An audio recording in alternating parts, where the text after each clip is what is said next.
Hi, I'm Dr. Stephen Stosny, and welcome to our webinar urging you to choose significance. Think of a typical emotionally charged dispute with a loved one. In other words, you got really aroused. Rate the significance of the issue you argued about. Was it life or death? Fairly significant? Or relatively insignificant? Will this issue seem significant on your deathbed? Will you be thinking about it then? In a year from now? Next month? Tomorrow? Are these more significant than the issue in dispute? The well-being of your family? Your deeper values? If you got your way in the dispute, how did it improve your life? If you didn't get your way, how did it diminish your life? Did you act on your deeper values in the dispute? If you had acted on your deeper values, what would have changed?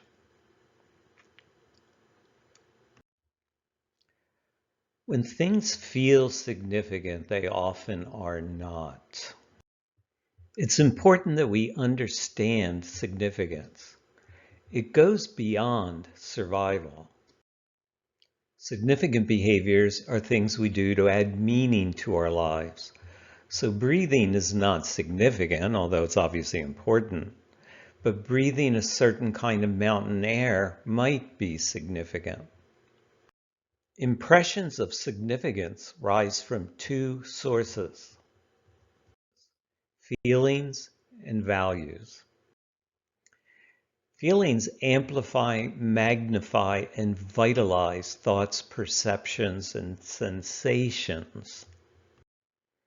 With feelings, anything can seem significant. That's why we fight about things that are not significant.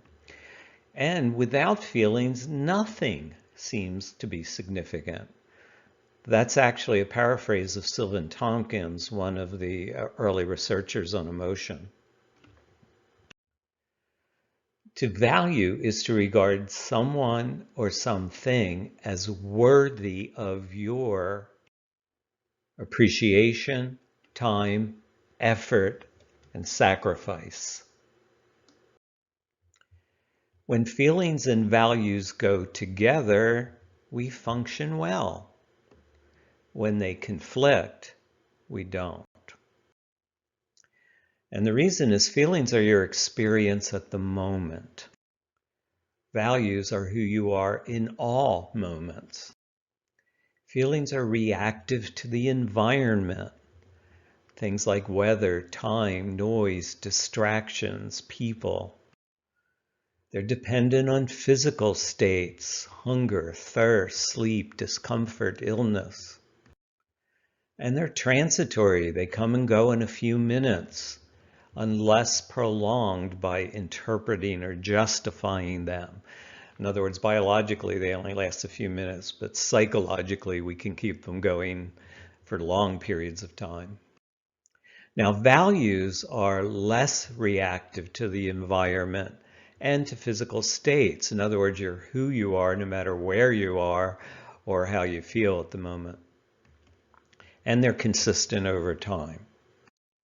Acting repeatedly on feelings creates confusion and contradictory behaviors, because you'll behave one way when you feel a certain way and another way when you don't. Acting consistently on values creates conviction. You know who you are and you know what you should do.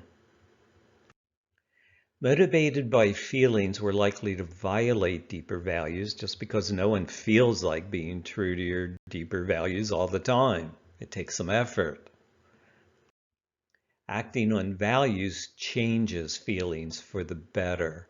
So feelings follow behavior that is in accordance with your values, but not the other way around.